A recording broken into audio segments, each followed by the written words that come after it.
Hi everyone, welcome back. ఇది Saturday vlog. Weekend మేము తమంతుగు వెళ్ళినాం. రిషికాకి క్లాస్ అయిపోయిన తర్వాత లంచ్ ప్రిపేర్ చేసుకొని పోయినాం. సో వెళ్ళేసరికి అక్కడ ఒక ఈవెంట్ అవుతుంది. 4 o'clock అయింది మాకు. లంచ్ చేసేసిన తర్వాత What are ఇంకా those? ఆ event Tell attend me, what are అవుదామని those? One by one. Register చేసుకున్నాం. యాక్చువల్గా ఆన్లైన్లో రిజిస్టర్ చేసుకోవాలంట. అది ఎవ్రీ వీక్ సాటర్డే 4 to 6 ఉంటుంది. సో మేము ఆన్లైన్లో బుక్ చేసుకోలేదు, తెలీదు. మేము చాలాసార్లు విన్నాం ఇంతకుముందు తమ్మంతుకు, బట్ ఎప్పుడు అబ్జర్వ్ చేయలేదు. సో వాళ్ళు చెప్పింది ఏంటంటే ఎవ్రీ సాటర్డే ఒక 30 మెంబర్స్కి అలో ఉంటుందంట ఇది. సో వాళ్ళకు ఒక 5 మెంబర్స్ తక్కువ ఉన్నారు, 25 మెంబర్సే రిజిస్టర్ చేసుకున్నారు. సో ఆ 5 మెంబర్స్లో మేము ఒక 4 మెంబర్స్ని, ఆ 25 మెంబర్స్లో మేము ఒక 4 మెంబర్స్ని జాయిన్ అయిపోయినాం. వాకింగ్ డైరెక్ట్ రిజిస్టర్ చేసుకోకుండా అక్కడికి వెళ్ళిన తర్వాత రిజిస్టర్ చేసుకొని ఫస్ట్ వాళ్ళు ఒక చిన్న డెమో లాగా ఎక్స్ప్లెయిన్ చేసారు అందరికీ.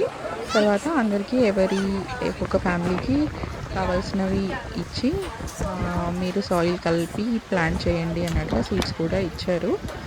ఇచ్చిన తర్వాత మేము స్టార్ట్ చేసినాం. ఇంకా let's see what we have done today.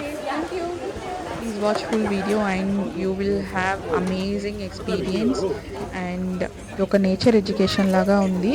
You will learn about nature so much and you will love to do it. Please do watch full video and like, share and subscribe. Save nature, save water, save plants, trees.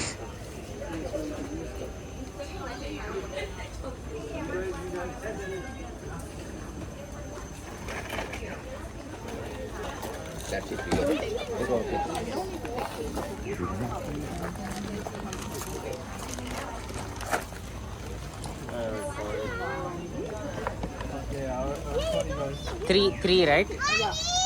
Vian, slowly. Okay. You can do also. Don't shout.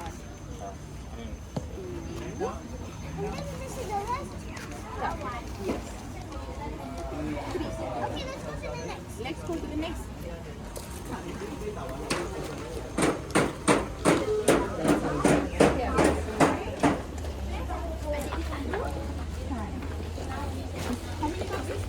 Two. Yes. Good job. One. That's good. Two. Let's go to the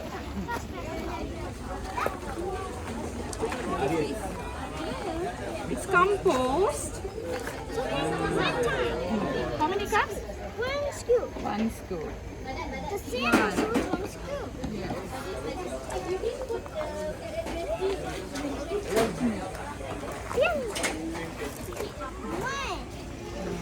Good job. That's it, right? Anything else?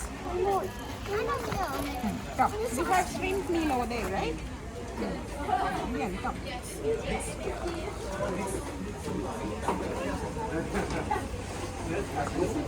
Now, we need to add a small amount of shrimp meal. Give me this. Like this. I want to do that. Mix it. Slowly. Now it's a custard. Look at that. Yes. Mix it. Mix and mix. Wow. What happened? What happened to it? It makes different color. Now it's come up.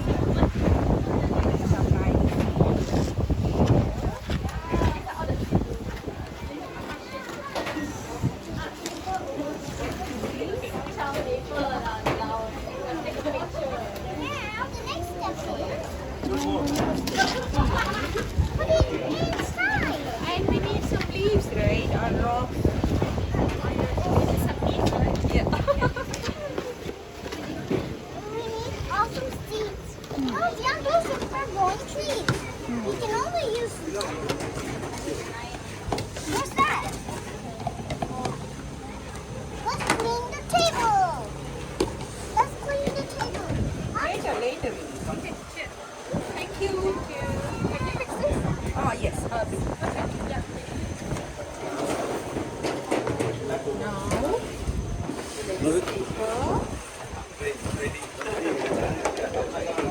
Now, And then spread some leaves. No, not like that. You have to. It's okay. That one is small pot, right? I want to. Come on, give me one of those. The white thing. Yeah, take this one.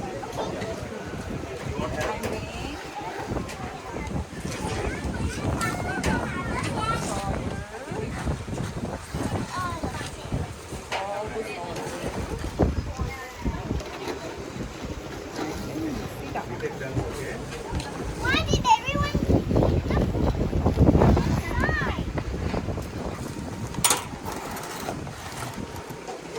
It's okay, and you can wash your hands. Okay? Yeah, when Mama is planting on sushi. It's not enough for us. Maybe we have to need some more soil. No, it's not enough.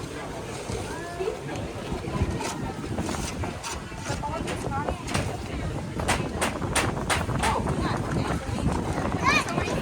Yeah.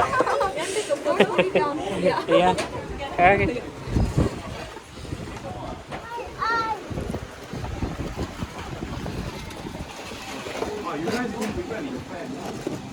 I know, wait. Let's do like this. And then make a hole. Wait. Vian, slowly. Come, one. You plant one. Push inside, Vian. Push it inside, not just on the top. Yeah. Yeah, not like that. Okay? Okay. Now cover it up with a bit of soil. Yeah.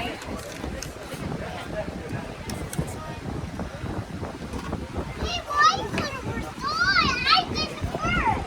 Yeah, it's fine. Like, Akka is helping you. Yeah, do it. I want to do it. Yeah, here.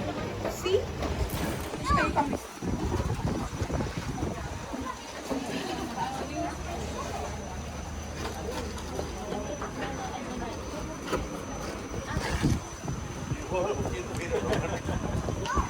అంతేనా water పోస్తే మళ్ళీ బయటకు కనిపిస్తాయి అవి ఇంకా లోపలికి పెట్టాలి Yeah, wait. Let's keep all the soil.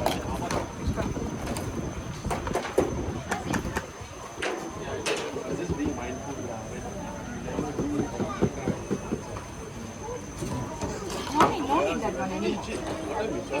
You guys have to water this plant. With 2 full cups. Mom, can we again do the both cups? Yeah both one each let's go VN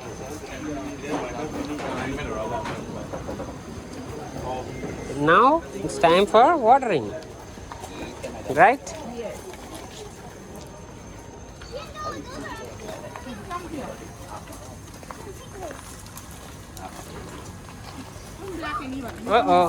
Don't splash yet. Hold it properly, tightly.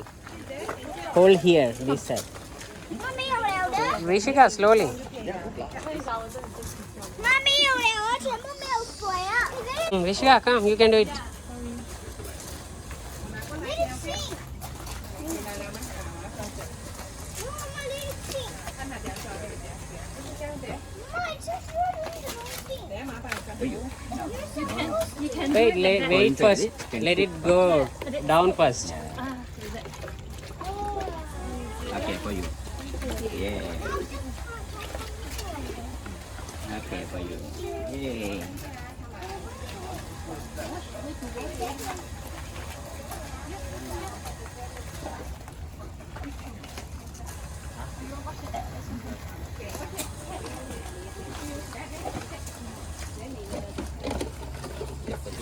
Okay, perfect. Good job. Now, This is planted by our volunteers. So the seeds that you guys planted earlier on, when it's big enough, after it grows for roughly about 1 meter tall, we will then transplant them into small polypexes for them to be distributed to reforestation activities and schools as well. So if you guys have if you guys have space to grow Lian, trees, Lian. you can feel free to guys trees. Listen. Okay, so for this composting, before I talk about our compost, Is anyone here composting at your home, sir? You are composting? We have a few? You are also composting? Okay, that's good. We have a few of the group that is actually composting over here. So, if I ask you what goes into compost, what is exactly the type of items that you put in your compost? I use my kitchen waste. Your kitchen waste, right? So normally kitchen waste would comprise of your vegetables, fruit peels, what else? Vegetable peels and dry. Yeah, so mostly like your vegetable or fruit peels. What about things that we cannot eat? What are the things that we cannot eat that can be composted? Eggshells. What else? Bones. Sorry? Seeds. Bones, we don't put bones in there. Yeah, it will start smelling really bad. Chatting comes naturally usually. Yeah, And we can keep the cotton board paper. yeah, cardboard paper, cardboard fish spoon we cannot put it in there. So, okay, so the things that we cannot eat is basically like your dried leaves, your cardboard boxes, papers, things that are usually very dry. But not the tissue, right? Tissue can also be composted. You know, like your tea bags. Normally, the both tea bags they actually come with paper, so you can just compost it. Just make sure that you remove any stapler on it, lah. Coffee grounds can also. Okay, so what is composting? Composting is basically the process of microbes, the good bacteria helping to break down the waste into smallest fine soil that we are using for our sessions earlier on. So what can you actually use compost for is that they can be used to fertilize your plants. So for us, we would roughly put about an inch thick of compost at our plants every 6 months. So you won't be needing to use chemical fertilizers if you depend on compost alone. So what actually goes in there? If you look at the board, is that we have just your carbon and your nitrogen. So basically things that are your browns and your greens. So your browns are the ones that I talked earlier, your dried leaves, your paper and all. And your greens basically comes from your kitchen waste. Only fruits and vegetables. We don't want to be putting in any meat, dairy products or bones in here because then it will start to smell really, really bad and we don't want to attract all those rodents. So compost is really not supposed to smell during the process itself. Look at my knee. Because it's always off-putting when your compost starts to smell, right? So we always ensure that our compost bin here doesn't smell at all. So how we make sure that it doesn't smell is that we make sure that we follow the right ratio. So the ratio, again, if you look at the board, is actually 30 to 1. So 30 of the browns to 1 of the greens. So for simplicity's sake, I would normally just take about 3 handfuls of your brown waste to 1 handful of your green waste. So we need to make sure that you have more of the brown so that it can actually cover up the smell coming from the rotten of the greens. So at any point of time, if you want to try composting at home, if you start like sniffing any distinct smell or there's such small flies flying around, just add this to ensure that heat stays at the center. And when heat stays at the center, it helps speed up the process.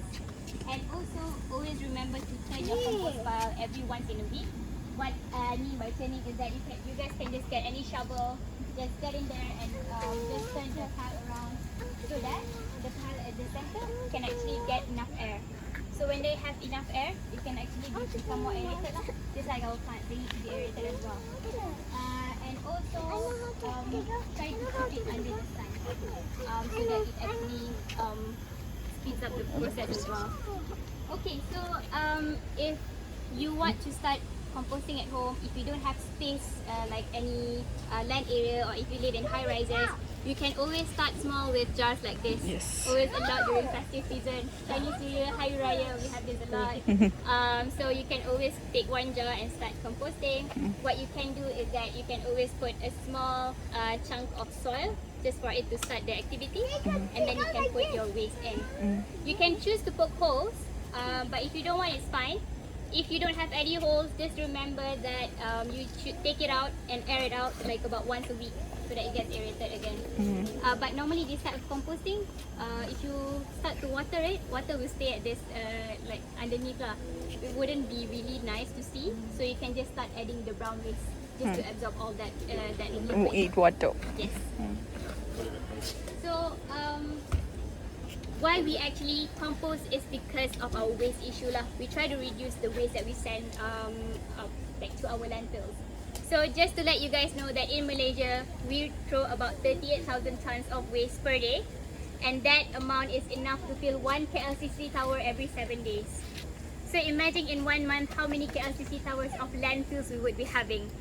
So according to statistics, if we actually compost our food at home, we could cut down half of our domestic waste sent to landfills. So this is one of the importance why we always talk about compost in every of our sessions. And we also try to emphasize the importance of refusing single-use plastic. Because single-use plastic is really a problem that is growing, and it's something that seems almost impossible for us to do about it. Because eventually all of this will end up in our oceans, and it ends up in our seafood, and it ends up in our body because we eat them. And it is now present in the air that we breathe and all. So composting and refusing the single-use plastic is really the main key takeaway for today lah. So if you guys do you guys have any questions about composting? So the ones who are composting at home, are you guys still doing it? What are you actually using your compost for? For plants. For the plants, so it's enough to go around for your plants lah. Yeah. Okay, that's good. Do you guys have any problems with your compost? No, so far. No. So normally the problems that we hear is that smell lah, the smell. Mm. So they put everything. Yeah, so they simply put everything. One more thing that normally our volunteers will tell us is that they put their cat and dog poop inside their compost. It's not advisable to do so because these animals, they get toxin from eating meat. So if you want to put any animal poop in your compost, you can, but try to make sure that they are animals that are herbivores, like the goat, chicken and all. Then that one is very nutritious for your compost stuff. Otherwise, we don't want those toxic to be mixed with your compost, which you then fertilize your vegetables or anything. You don't want that. Yeah, then you eat it, right? Yeah. So no, you don't toxic, no worries. Okay, so that's about it. You guys will enjoy your walk later. So Carolyn will bring you guys for your walks. You guys can wait over at the activity area. How many of you have come to TamanTugu before? You guys, you've been before? So many times. Walking a lot? Brilliant. Yeah. You do the trail, so Yes. you know it very well. Yes. Maybe you can be the leader. Huh? You want to be the leader? Yeah? Okay, you can come walk in front with me. TamanTugu, all the trails are a one-way system. But I'm going to be taking you counter flow against the one-way system. So if anybody comes, we make room for them and let them come through, okay? Now we're in the sunshine. You're very lucky. It's not too hot today. Up north, it's like 40 degrees, 39 degrees, you know. Think about our friends in Kelantan and Kedah really sweating it out, but we're good here because KL still has a bit of rain. Now, usually when it's hot, I say, you know, sunshine's good for us. At least 10 minutes of sunshine a day will erase in the melatonin so you can sleep better at night. Okay, so that's why it's very important to play outside. At least 10 minutes a day. Okay? So come step into the Let's go.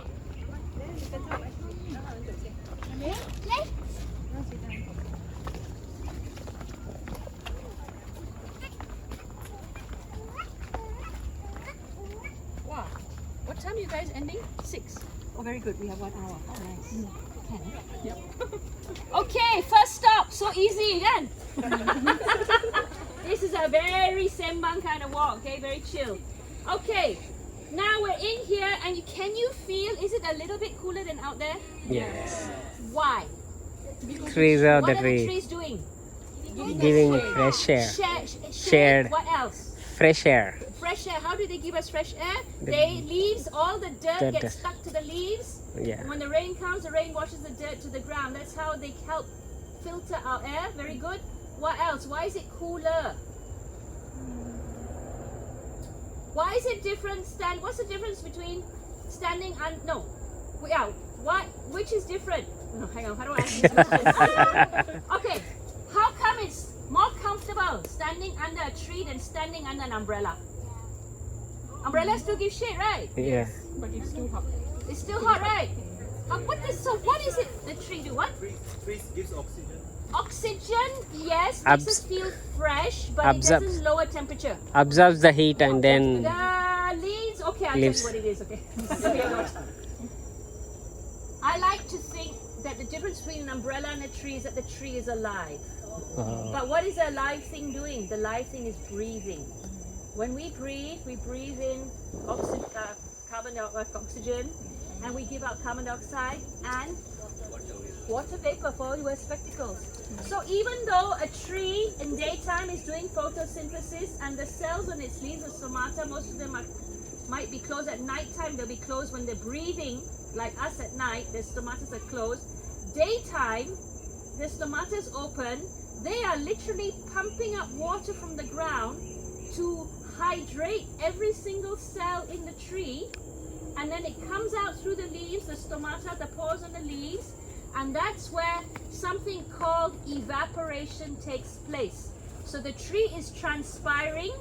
Transpiring means sucking up water and giving off the leaves, and on the leaves the heat from the sun is evaporating all that moisture. So the heat from the sun now, those who know physics got energy exchange, right? From heat it becomes evaporation, so there's no heat. So that the tree is cooling itself down, and in the process of cooling itself down, it cools the surroundings as well. So it's got to do with water and moisture.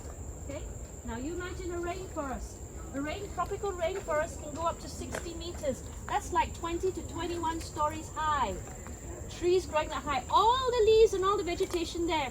And at night they are breathing. Daytime they are transpiring. So can you imagine the amount of water that they're producing out of the ground into the air? That gets evaporated, goes up, yes, will form clouds, and eventually might likely cause rain. But that's not really the reason why they're called rainforests. So happens that they're called rainforests because most of the rainforests are on the equator. The equator is closest to the sun. It's the hottest part. That's where most evaporation takes place. That's why there's more rain, and that's why the forests are very wet and used to rain. But I want to point out to you that we have rainforests in America, North America. We have rainforests in England. We have rainforests in Australia. These are not tropical equator countries, but we still have rainforests because the trees are working and causing so much dampness in the air that there's moss and all kinds of smaller plants growing on them, and it's very wet. Okay? Okay, so rainforest. We have 4 layers that make up a rainforest. The first is the shrub level.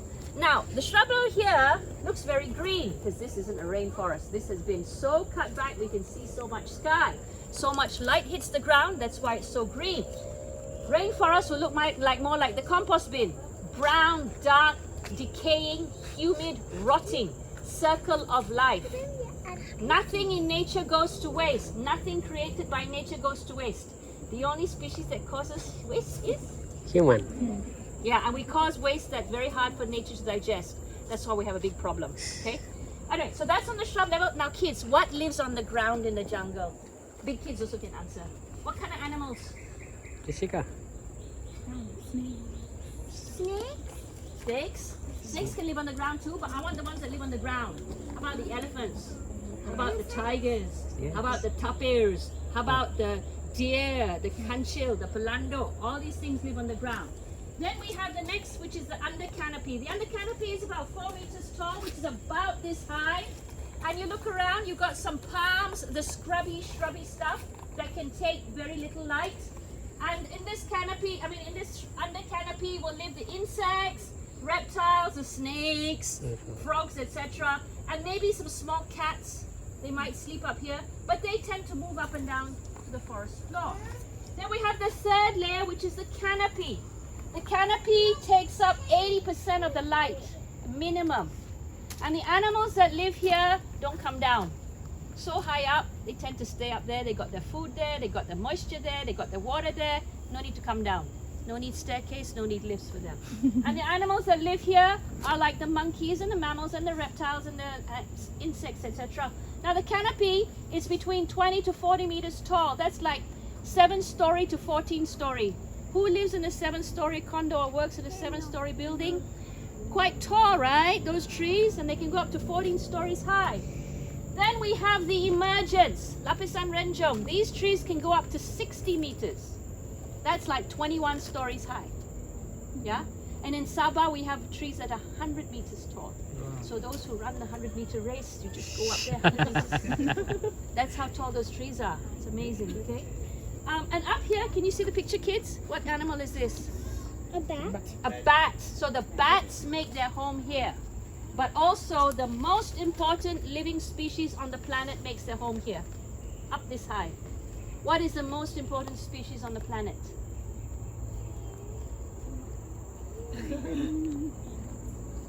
We don't live up here. Eagles, yes, but they're not the most important species because eagles can look very far for kilometers, like even up to 2 kilometers, I think they can see really far. They'll make their home up here. Come on, guys. No, most important species on the planet. Without this species, 2/3 of life would not exist, including us. Well done. Bee. Pollinators. Bees pollinate daytime. Bats pollinate nighttime. Now, there are other insects that are pollinators. There's ants and moths, etc. And some animals are also pollinators. But these fly. So they can fly from tree to tree.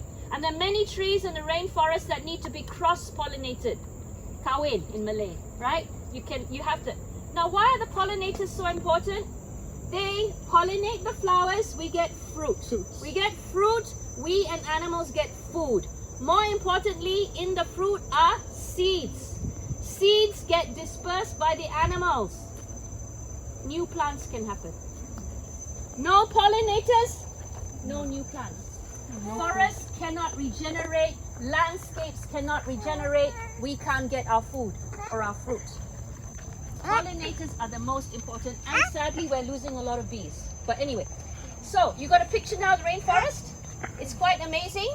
It's very complex. If we were to remove one layer, there's always a domino effect.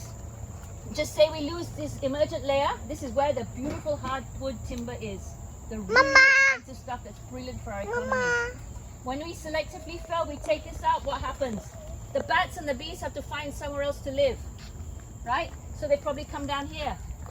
And then what happens here? All the animals here, they're happy, like whoopee-doo, extra protein, maybe some honey too, you know, and so the survival game, the adaptation game continues.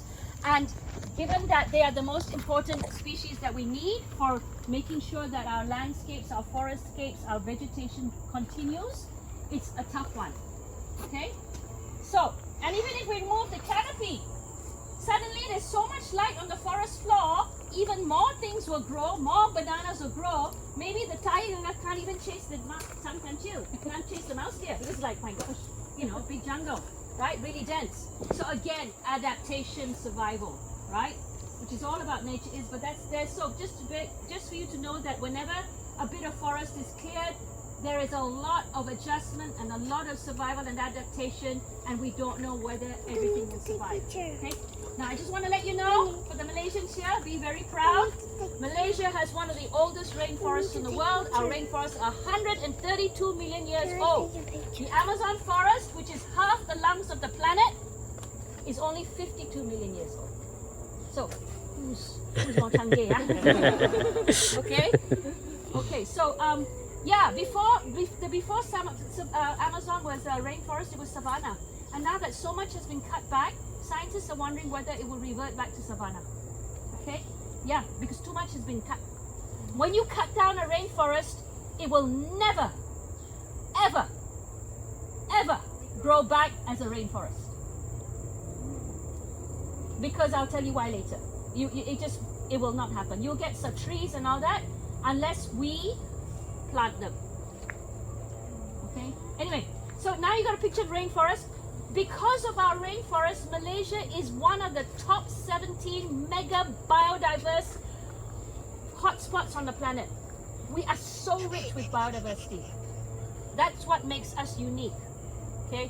But sad to say, even though our country has 54% forest and tree cover, only 11% is intact virgin rainforest that hasn't been touched in any way.